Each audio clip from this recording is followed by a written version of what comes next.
तो नमस्कार दोस्तों, स्वागत है आपका अपने चैनल एक्सप्लेन फॉर यू में।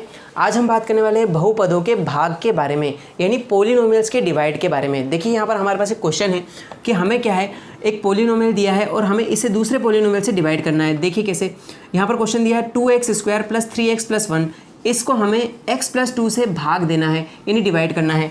तो यहाँ पर पोलिनोमियल्स के डिवाइड जो है ना, वो संख्याओं के डिवाइड के जैसा ही होता है, जैसे आपने बचपन में डिवाइड किया होगा 4th या 5th क्लास में। तो देखिए जरा मैं आपको कॉन्सेप्ट बताता हूँ क्या है इसका।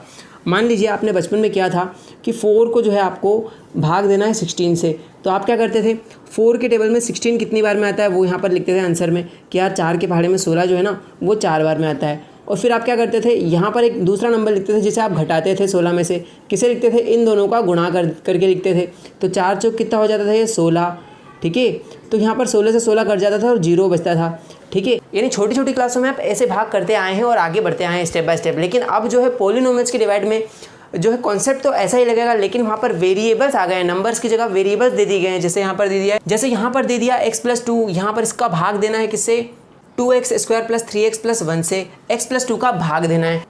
तो आप बोल रहे होगे कि सर क्वेश्चन में अगर नंबर से डिवाइड देने को बोला होता तो हम नंबर से तो डिवाइड दे देते, लेकिन ये तो x के फॉर्म में दिख रहे हैं दोनों के दोनों।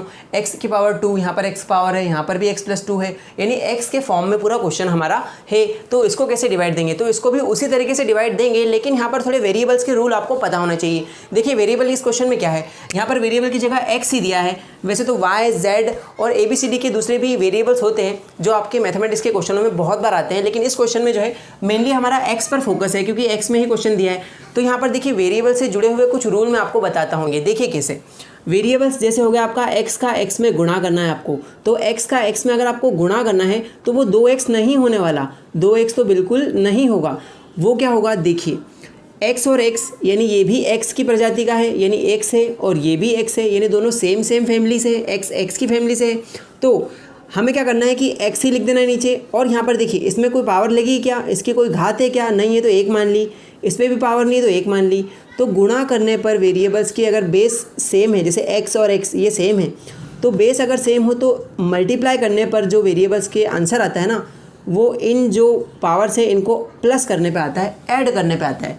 तो x का x में गुणा करोगे ना तो x⁻² आ जाएगा। चलिए मैं एक और बार इस एग्जांपल को समझाने की कोशिश करता हूँ। यहाँ पर हम दूसरे वेरिएबल ले लेते हैं, जैसे हमने ले लिया y² का गुणा करना है आपको y⁵ में, यानी y⁻2 का गुणा y⁵ में करना है। तो y भी वेरिएबल है, तो अब हमें क्या करना है, देखिए वेरिएबल को देख लेना है क्या सेम बेस है। हाँ, ये भी y है, ये भी y है, तो बेस तो सेम है तो y आ जाएगा। और बेस अगर सेम होता है तो वेरिएबल्स का इंटू करते समय पावर्स जो है ऐड हो जाती है। बेस सेम हो तो पावर्स ऐड हो जाती है, यानी कि 2 + 5 कितना हो जाएगा, 7 पावर हो जाएगी। ऐसा होगा। तो आपको पहला रूल पता चला, वेरिएबल्स का गुणा होता है ना तो पावर्स ऐड हो जाती है। ठीक है, गुणा होगा तो पावर ऐड होगी अगर उनके बेस समान है तो। अब अगर बेस अलग अलग हो तो क्या होगा, देखिए अगर हमें x² का गुणा करना है y² से, तो अब आप बोलोगे सर यहाँ पर भी पावर्स ऐड हो जाएगी क्या, 2 और 2 4 पावर हो जाएगी क्या, नहीं, ऐसा यहाँ पर नहीं होने वाला। क्यों नहीं होगा, क्योंकि बेस सेम होते हैं ना, और जब वेरिएबल का गुणा होता है तब जो है पावर्स ऐड होती है। यहाँ तो बेस ही सेम नहीं है तो पावर कहाँ से ऐड होगी। तो सर अब कैसे होगा गुणा, तो गुणा ऐसे होगा कि x² तो x² रहेगा और y² रहेगा। तो इनका गुणा तो x² y² ही आ जाएगा, क्योंकि इनका गुणा होने वाला नहीं है, क्योंकि बेस सेम होते तब पावर ऐड होती। तो वैसे के वैसे ही वो दोनों बेस लिखा गया और पावर्स भी वैसे ही लिखा गई। अब एक और सेकेंड रूल है वेरिएबल्स का, गुणा वाला रूल आप सीख गए हो। आप बोलोगे सर क्वेश्चन तो पहले करवा दो, तो क्वेश्चन हम करेंगे। अगर आपको पहले अगर बेसिक कॉन्सेप्ट ही एक्सप्लेन नहीं कर पाया तो आप क्वेश्चन कहाँ से समझोगे, इसलिए आप थोड़ा सा वेरिएबल्स के रूल को समझ लीजिए। बाकी के क्वेश्चनों में भी ये रूल आपके बड़े ही काम में आने वाला है। तो गुणा करते हैं और बेस सेम हो तो पावर्स ऐड हो जाती हैं, है ना, और गुणा करो और बेस सेम नहीं हो तो वो दोनों के दोनों नंबर वैसे ही पावर्स के रूप में गुणा में लिख दिए जाते हैं। अब बात आती है गुणा वाला रूल, तो हमने बहुत अच्छे से एक्सप्लेन कर दिया, बहुत अच्छे से सीख भी लिया है। अब अगर प्लस करना हो इनको तो कैसे करेंगे, तो चलिए वो भी देख लेते हैं। यहाँ पर हम 2 सेम वेरिएबल्स को प्लस करके देखते हैं, जैसे कि x + x।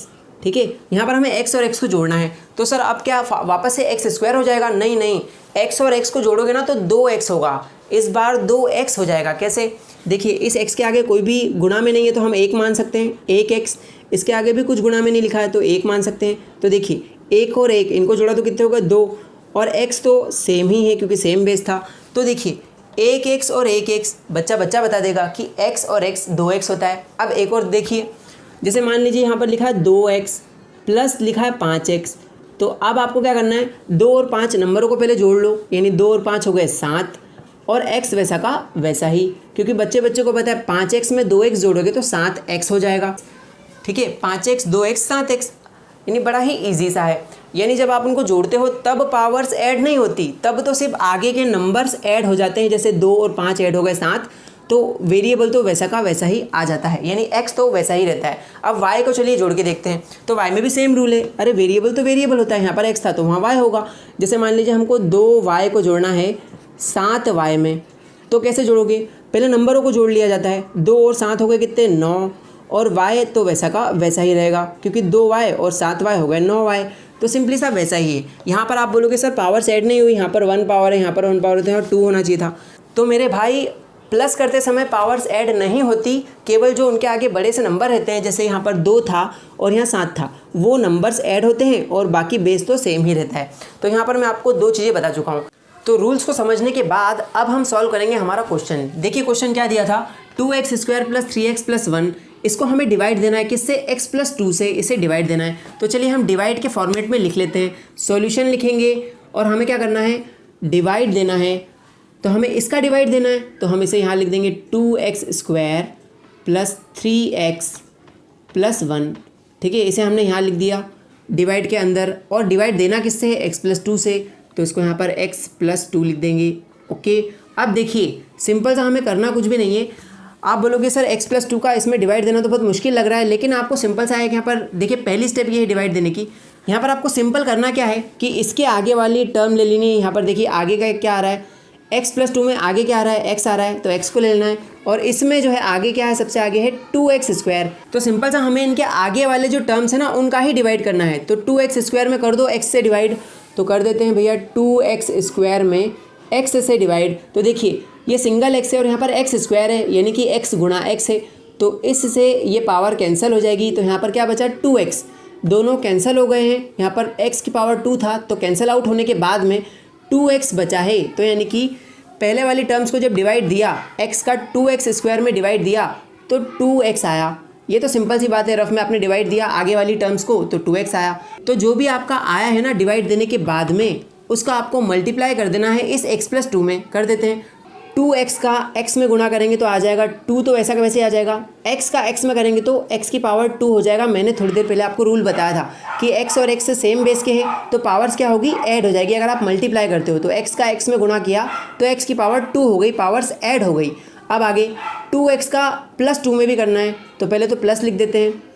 2x का 2 में करना है तो नंबर का नंबर से कर दो, x वैसा का वैसा ही, 2 × 2 = 4 हो गया, x साथ में था ही तो लिख देते हैं। अब देखिए यहाँ पर सारी टर्म्स को आपको माइनस कर देना है, यानी चिन्ह चेंज कर देना है। जो प्लस में उसे माइनस कर देना है, माइनस को प्लस कर देना है। ठीक है, तो यहाँ पर क्या है कि कोई चिन्ह है ही नहीं 2 के आगे, तो यहाँ माइनस लगा दो, क्योंकि वहाँ पर पॉजिटिव है तो नेगेटिव हो गया। यहाँ पर प्लस है तो यहाँ भी माइनस हो गया। मान लीजिए किसी के पास माइनस होता तो वहाँ क्या होता, वहाँ प्लस हो जाता। तो देखिए कर दिए चिन्ह चेंज। अब देखिए 2x² और ये माइनस का 2x² कैंसिल हो जाएंगे क्योंकि सेम है, तो यहाँ पर 0 लिखने से मतलब नहीं है। अब आगे देखेंगे, प्लस का 3x, सर ये प्लस का 4x क्या, नहीं ये प्लस का 4x नहीं है। चिन्ह चेंज करने के बाद अब ये देखिए नीचे का चिन्ह इसका है, माइनस का 4x है।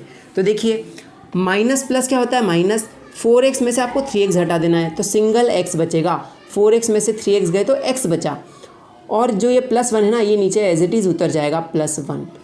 अब हमें कुछ नहीं करना है, फिर से आगे वाली टर्म का डिवाइड देने लग जाना है इसके आगे वाली टर्म में। तो x का x में डिवाइड देना है। देखिए रफ में जाते हैं और x का x में डिवाइड देते हैं, जैसे कि हमने पहले किया था ना, आगे वाली टर्म्स का आगे वाली टर्म से। तो आप यहाँ पर वैसा ही कर रहे हैं दोबारा। इस आगे वाली टर्म का ये जो हमारा बचा है, इसमें आगे टर्म क्या आ रही है, x + 1, इसमें आगे x आ रहा है, तो x का अब x से डिवाइड होगा तो क्या आ जाएगा, x बन जा x और x बन जा x, यानी कि 1/1, यानी कि 1 आ गया। तो हम क्या करेंगे, 1 यहाँ पर लिखेंगे, प्लस का 1। ठीक है, +1 क्यों लिख रहे हैं, क्योंकि यहाँ डिवाइड देने पे कहीं पे भी नेगेटिव नहीं आया ना आंसर, तो +1 लिखा हमने। अब हमें क्या करना है, फिर से वही जो आया है हमें उसे गुणा करना है इस वाले टर्म में। तो कर देते हैं, 1 का गुणा x + 2 में करेंगे तो फिर से x + 2 ही आ जाएगा। और अब क्या करना है, अब हमें नीचे वाली टर्म को माइनस करना है, यानी चिन्ह अदला बदली कर दो। तो ये यहाँ पर कुछ चिन्ह नहीं लगा है तो पॉजिटिव है तो ये नेगेटिव हो गया, ये भी प्लस का है तो ये भी माइनस हो गया, यानी दोनों ही नेगेटिव हो गए। एक्स से एक्स कट गया तो यहाँ 0 आएगा, तो 0 लिखा नहीं। अब देखिए ये प्लस का 2 नहीं है, अब ये माइनस का हो चुका है, तो देखिए माइनस प्लस होगा क्या, -2 में से 1 जाएगा तो 1 बचेगा, लेकिन बड़ा कौन है 2 या 1, तो बड़ा सर 2 है, 2 के आगे माइनस का मार्क है तो माइनस, तो ये आ गया आपका शेषफल।